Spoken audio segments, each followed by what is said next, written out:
We give praise, honor, and esteem to the Most High Yahuwah in the name of His Son, Yahushua HaMashiach, this day. So let's hit this John chapter 5 and verse 39. Search the scriptures, for in them you think you have, and there they which testify of me. And you will not come to me that you might have life. I receive not honor from men, but I know you, that you have not the love of Elohim in you. I come in my Abba's name, and you receive me not. But another shall come in his own name, him you will receive. How can you believe which receive honor one of another and seek not the honor that comes from Elohim only? Do not think that I will accuse you. The Abba, there's one that accused you, even Moses, in whom you trust. If had you believed Moses, you would have believed me, for he wrote of me. But if you believe not his writings, how should you believe my words? Let's get over here to Proverbs chapter 10 and verse 12. Hatred stir up strife, but love covers sins. Now, of course, we're looking at hatred stir up strife because it's the strife and hatred that the beast and mankind, for that matter, have towards Yahuwah. That is the point of it. Yahuwah willing, by the time we conclude with dealing with this situation, with this great whore, we will also bring to pass the last part of it, how love covers all sins. Of course, that is self-explanatory, but yet we will do so. Let's take ourselves to Jeremiah 51. Jeremiah 51. And go from there. I believe we stopped at about I will start at verse 25.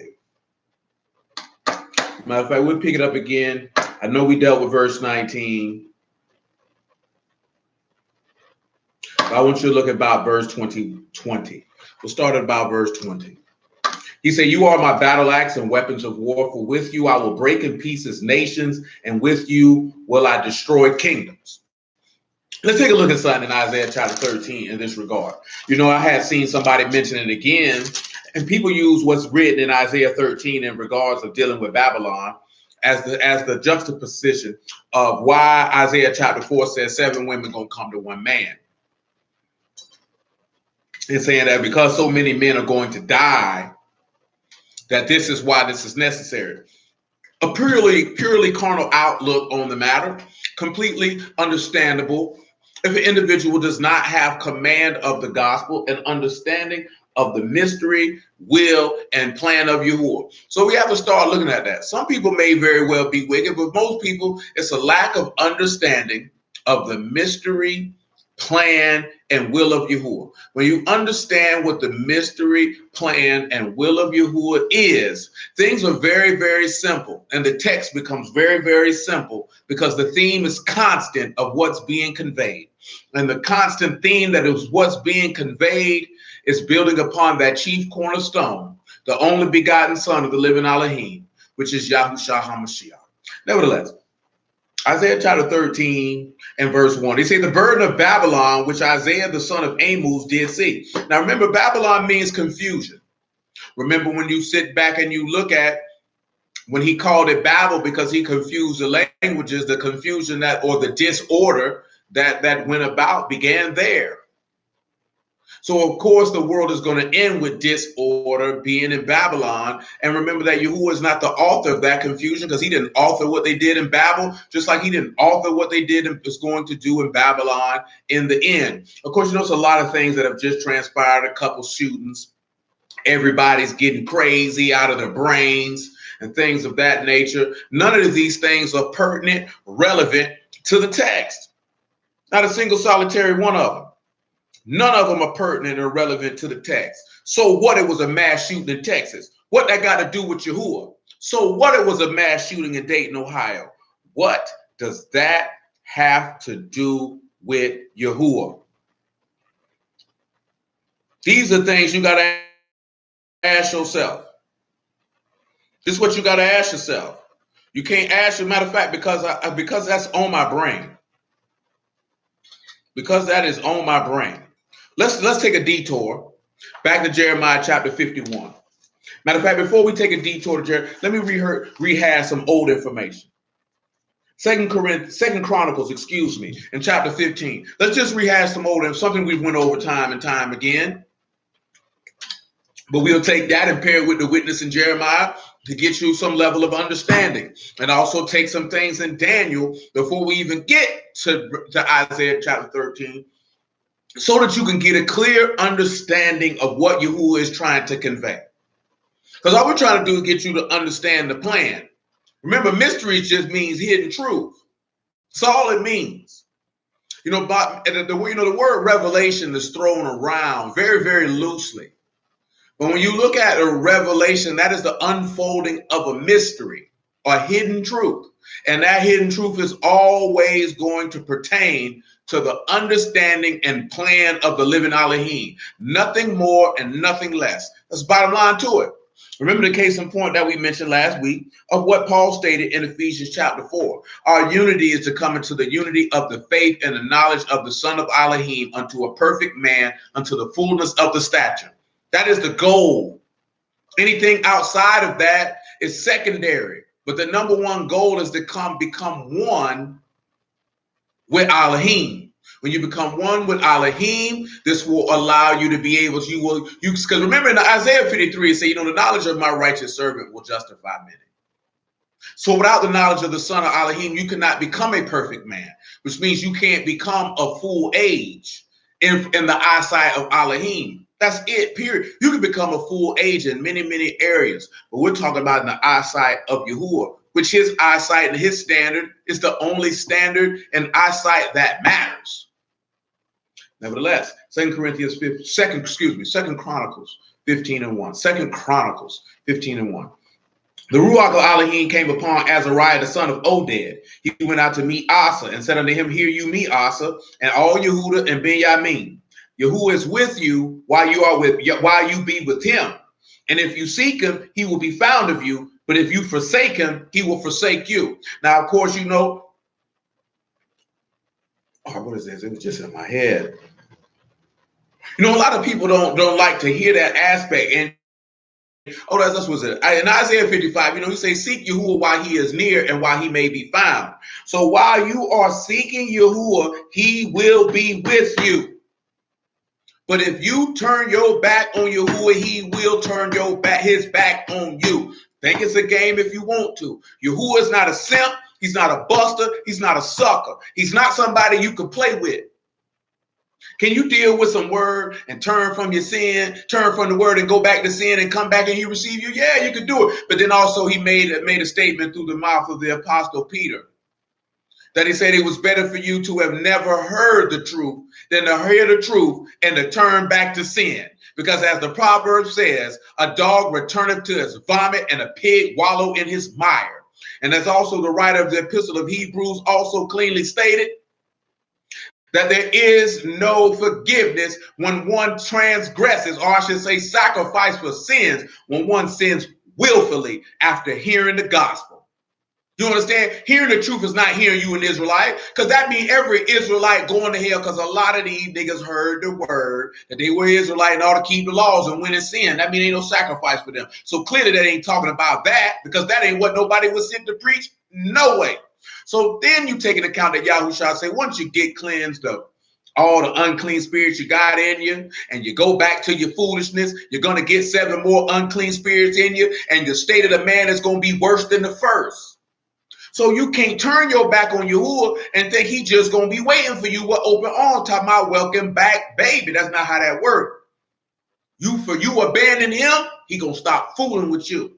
He's not a simp. He's not a sucker. He's not somebody to be stringed along and played with. You can't go have your whole phase and think you can come back and he's going to be there waiting for you. He's a man of honor and respect. He knows his worth. He knows his value. He knows what he brings to the table, and he will not allow anyone to disrespect or debase him in any shape, form, or fashion. So let that be known. Give Yahuwah by way of Yahushua HaMashiach his proper honor and esteem, and seek that man while he's with you. Don't turn your back on that man, because he will turn his back on you.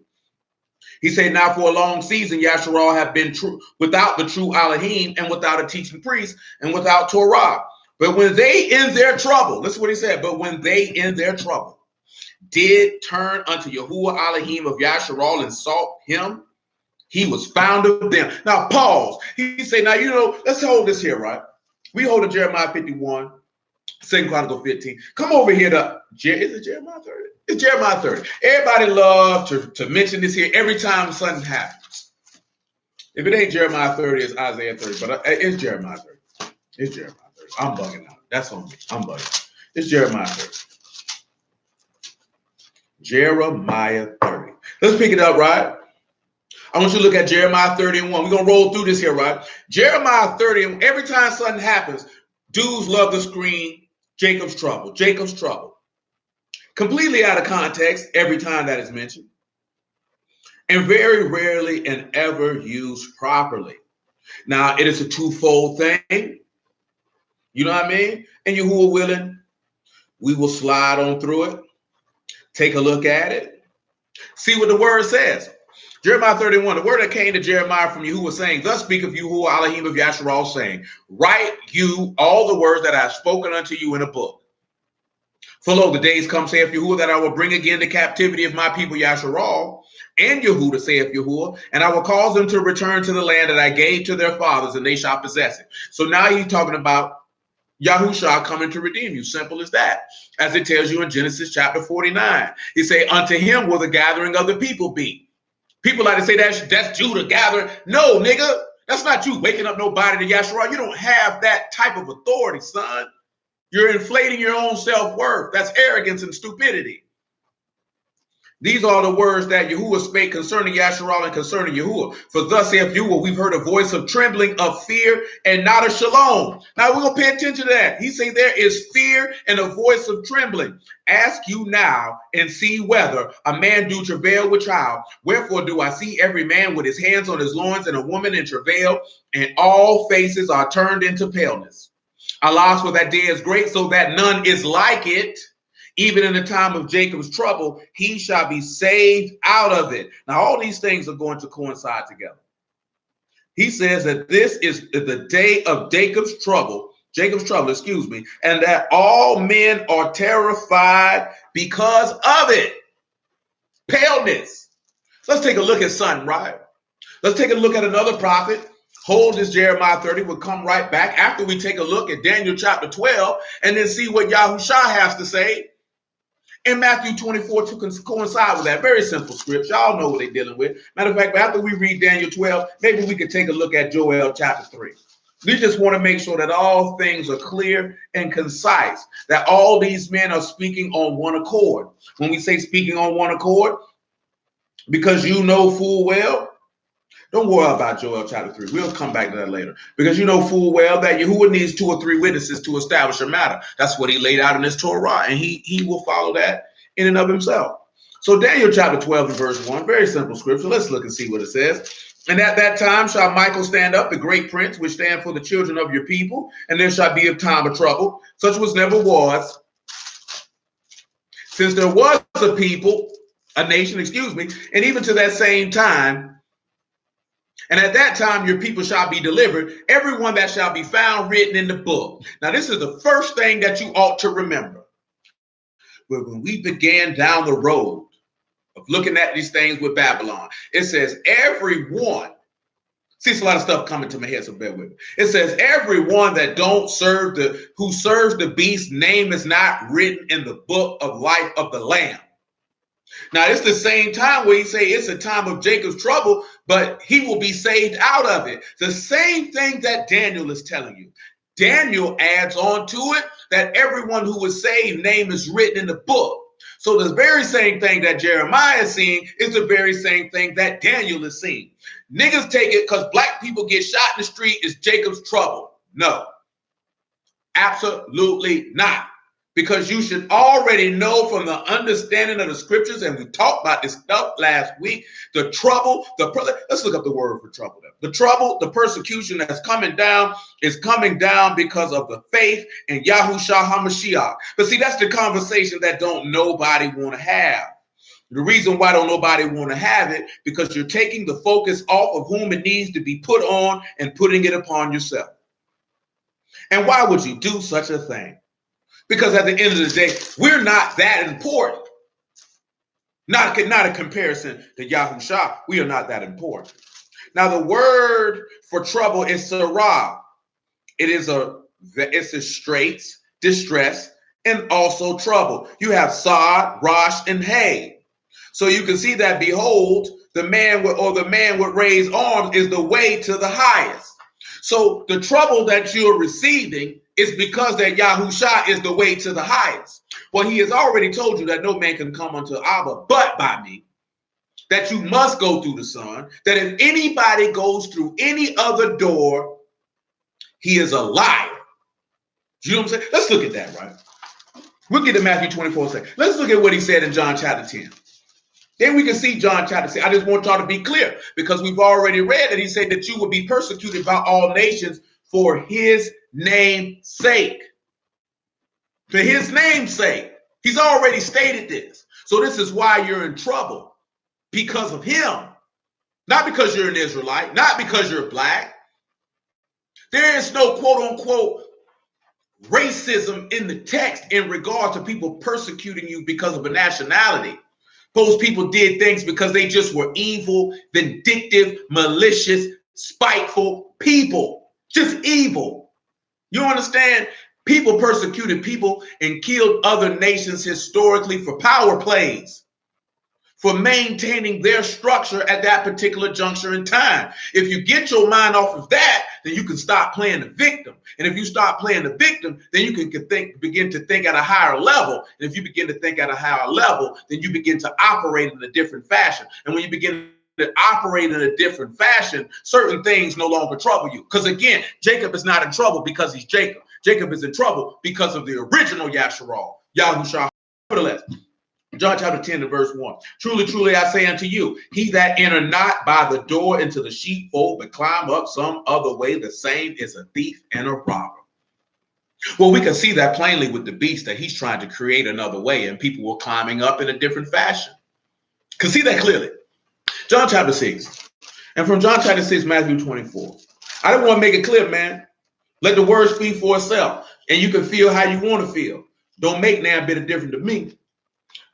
The words say what it say. John 6 and 63.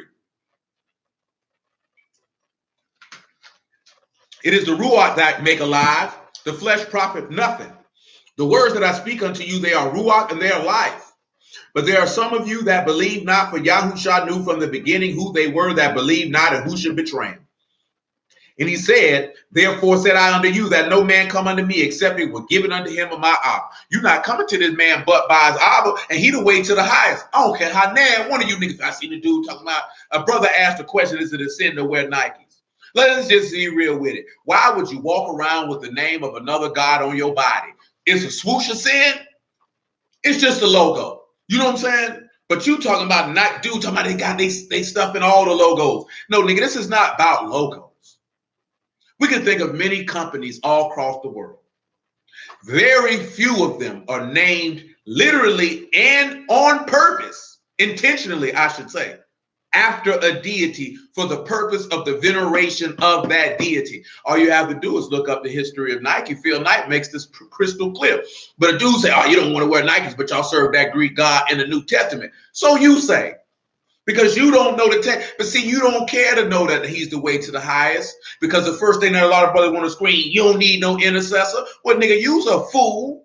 Because you can see Jeremiah as an intercessor. You can see Abraham as an intercessor. Moses goes without saying. So that's a complete lack of understanding of the way of Yahuwah. Period. But see, people don't want to deal with Yahusha. Because when you deal with Yahusha, when you deal with him, you're dealing with a standard, a high standard. Truth be told, a godly standard. And this is a standard that many, many people don't want to deal with. Nevertheless, Matthew chapter 24. I didn't finish. Matthew chapter 24. A lot of people don't want to deal with that standard. Because that's a standard of kadoshness and uprightness and faith, of which many men do not want to venture down that road. They don't want to venture down that road. 24 and 15. Make it Matthew 24 and 12. And because iniquity shall abound, the love of many shall wax cold. But he that endure to the end, the same shall be saved. And this Basar of the kingdom shall be preached in all the world for a witness unto all nations. And then shall the end come. When you therefore shall see the abomination of desolation spoken of by Daniel the prophet stand in a Kadah place, whoso read, let him understand. Then let him which be in Yehuda flee into the mountains. Let him which is on the housetop not come down and take anything out of his house. Neither let him which is in the field return back to take his clothes. Destruction unto them that are with child, and unto them that give suck in those days. But pray that your flight be not in the winter, neither on Shabbat. For then shall be great tribulation, such was not since the beginning of the world to this time, no, nor ever shall be. And except this time be shortened. Except those days be shortened, there shall no flesh be saved. But for the elect's sake, those days shall be shortened. This is what he clearly stated in Jeremiah and Daniel, which is something that we've already read in Revelation 12 in a couple places in that particular chapter. That men love their own lives, not even unto the death, and overcame the beast by the blood of the Lamb and the testimony of which they held. Because remember, there's going to be mass persecution of the saints.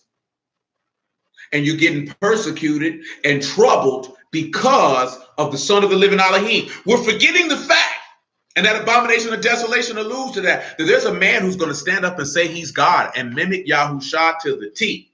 That if you do not know the true gospel, he will deceive you. Which all it means is your name ain't written in the book. You ain't part of his body. But nobody want to have that conversation.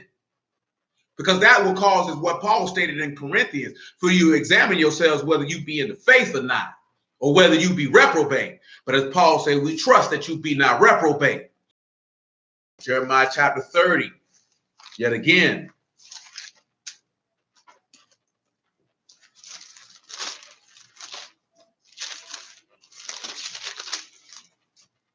Jeremiah chapter 30, verse 8. This is what he said, for it shall come to pass in that day, saith Yahuwah of hosts, that I will break him off your neck and will burst your bonds, and strangers shall no more serve themselves of him, but they shall serve Yahuwah their Elohim and David their king, whom I will raise up unto them. Well, you know that Yahushua will be returning, and you will be observant under the bondage of the beast and the swift bondage that he will have over the whole earth, since the text says that all nations, tongues, and kindreds are delivered into his hand. Therefore fear you not, O my servant Jacob, saith Yahuwah, neither be dismayed, O Yasharal, for I will save you from afar, and your seed from the land of their captivity. And Jacob shall return, and shall be in rest, and be quiet, and none shall make him afraid. For I am with you, saith Yahuwah, to save you. Though I make a fool end of the nations whither I have scattered you, yet I will not make a fool end of you. But I will call you in measure, and will not leave you altogether unpunished. But thus saith Yahuwah, your bruise is incurable, and your wound is grievous. Remember that the text tell you that Yahushua was wounded for your transgressions. There is none to plead your cause, that you may be bound up, and you have no healing medicines. And remember the writer in the epistle of Hebrews said that Yahushua went into Shamahim to make intercession on your behalf. Because before Yahushua did that, you didn't have anyone to stand in the gap on your behalf before Yahuwah. See, that's a whole nother conversation. Who you got to plead your cause? He said, if a man sin against another man, then the judges can render it. But he said, if a man sin against Yahuwah, who gonna save it? You got to have somebody stand in the gap for you. So you can stand in your own gap before Yahuwah. That's what these niggas out here telling people. You can do it. Let me read y'all where I got that from, man. Book of Samuel, man. 1 Samuel, man. Let me read that where I got that from, man. In case y'all didn't know where I got that from, let me take you over here where I got that from. 1 Samuel chapter 2. Make sure I'm in the right spot.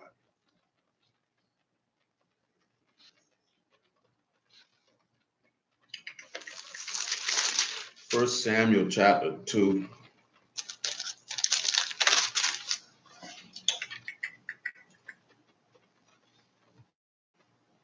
About verse 24. Make it 22. 1 Samuel chapter 2, verse 22. Now Eli was very old and heard all that his sons did unto Yasharal, and how they lay with the women that assembled at the door of the tabernacle of the congregation. He said unto them, why do you do such things? For I hear of your evil dealings by all this people. Nay, my sons, for it is no good report that I hear that you make Yahuwah's people to transgress. If one man sin against another, the judge shall judge him. But if a man sin against Yahuwah, who shall entreat for him? Notwithstanding, they hearkened not unto the voice of their father, because Yahuwah was slain. Who gonna speak on your behalf? If you sin against Yahuwah, who's going to speak? You can't go to him and speak to Yahuwah on your behalf. You can't do that. You ain't never done that. That's never been done in the history of this people, that you can go and treat Yahuwah on your own behalf. Somebody has to stand in the gap and do that for you.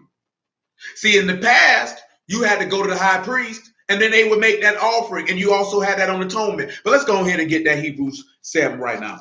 Somebody got to stand in the gap and do that for you. You can't go do that for yourself. That's pure and utter arrogance to think that you can step to Yahuwah and do that of yourself, of your own volition, as if you're that honorable and righteous that he will hearken unto your pleas for you transgressing against him. He will try to say, man. Verse 21. For those priests who were made without an oath, but this with an oath, by him that said unto him, Yahuwah swearing will not repent, you are a priest forever after the order of Melchizedek. By so much was Yahushua made a surety of a better testament. And they truly were many priests, because they were not suffered to continue by reason of death. But this man, because he continued forever, have an unchangeable priesthood. Wherefore he is able also to save them to the uttermost that come unto Elohim by him, seeing he ever lived to make intercession for them. For such a high priest become us, who was Kadash, harmless, undefiled, separate from sinners, made high Elohim, who need not daily as those high priests to offer up sacrifice first for his own sins, and then for the people's. For this he did once, when he offered up himself. Now, who gonna come in and treat for you? Come on back to Jeremiah 30. You can't do it. He said there's nobody to plead your cause. Why you think he said if it was not for the elect's sake, wasn't no flesh gonna be saved? Because there's a man up there pleading your cause. But please go get him. These niggas done lost their mind, man. Verse 14. All your lovers have, this is Jeremiah 30. All your lovers have forgotten you. They seek you not. For I have wounded you with the wound of an enemy. Why you say, but they've hated me without a cause. With the chastisement of a cruel one, the correction of a cruel one. For the multitude of your iniquity, because your sins were increased.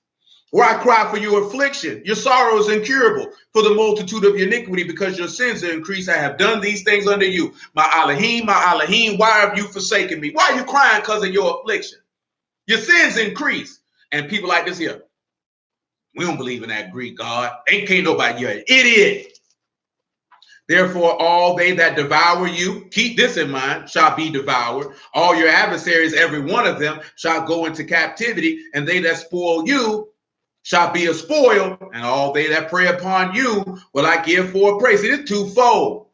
For I will restore health unto you, and I will heal you of your wounds, saith Yahuwah, because they called you an outcast, saying, this is Zion, who no man seeketh after. This is Yahushua's resurrection, and also the restoring of you as a people. Thus saith Yahuwah, behold, I will bring again the captivity of Jacob's tents, and have mercy on his dwelling places, and the city shall be builded upon her own heap, and the palace shall remain after the manner thereof. And out of them shall proceed thanksgiving, and the voice of them that make merry, and I will multiply them, and they shall not be few. I will also esteem them, and they shall not be small. The children also shall be as aforetime. The congregation shall be established before me. I will punish all that oppress them. Their nobles shall be of themselves, and the governor shall proceed out of the midst of them. I will cause him to draw near, and he shall approach unto me. For who is this that engage his heart to approach unto me, saith Yahuwah? Ain't but one man gonna be able to do that. To come and approach unto, which one of you engaged your heart to do it? But he said to all those who come to Elohim by him. So you got to approach unto the Son to be able to approach unto Abba, because you're not pure enough to approach unto Abba. And see, a lot of people don't like to deal with that. They don't like to deal with that. He said, you shall be my people, and I will be your Elohim. Behold, the whirlwind of Yahuwah go forth with a fury, a continuing whirlwind, and it shall fall with pain upon the head of the wicked. The fierce anger of Yahuwah shall not return until he have done it, until he have performed the intents of his heart. In the latter days, you shall consider it. See, when he began to shoot this through, see, this stuff going to start coming to your mind. See, a lot of people, they're not going to consider that. Let's look at the word consider here. See, they're not going to consider this. until he do it. Until the latter days slide through, they ain't going to consider it. You ought to be considering it now. And sitting there looking at consider is the word for understand. The word for understanding. You get some understanding in the latter days when it happened. That's why I say he that readeth, let him understand. Have the insight. You should know the will of Elohim when you see certain things go down. But a lot of us know it. Back to 2 Chronicles chapter 15. I've been sitting here showing you that these things are dealing, Jeremiah 30 dealing with the end. Believe in Yahuwah. If you're not certain how things pertain to those matters, hold your peace. See, we don't like to do that though. We don't like to do that though. Because we always jumping the gun. Can't jump the gun, man. Can't jump the gun. You got to wait. Can't jump the gun, man. You got to wait. Because you can make Yahuwah look foolish by you steady running your mouth. Back to 2 Chronicles chapter 15, man. And this is when you see him when he say in their trouble they did seek unto him. You know, it's another verse where it says, while the cry is coming out of our mouth, you say Yahuwah will hear, and he say that these are my people. Remember, it tells we read in Jeremiah 50 that when all that stuff go down in Babylon, that we're going to go ask for the way to Zion and say, let us join ourselves to Yahuwah in a perpetual covenant. Remember that. Verse 5. 2 Chronicles 15. And in those times there was no shalom to him that went out, nor to him that came in, but great vexation were upon all the inhabitants of the countries. Now remember what he's telling you, there's no peace to anybody. How can there be peace when there's a ruler who is not of peace? It tells you in the book of Proverbs that when the wicked are in rule, the people mourn. This is what it tells you. So why would it be any different then? Just getting the word vexation, see what word it is.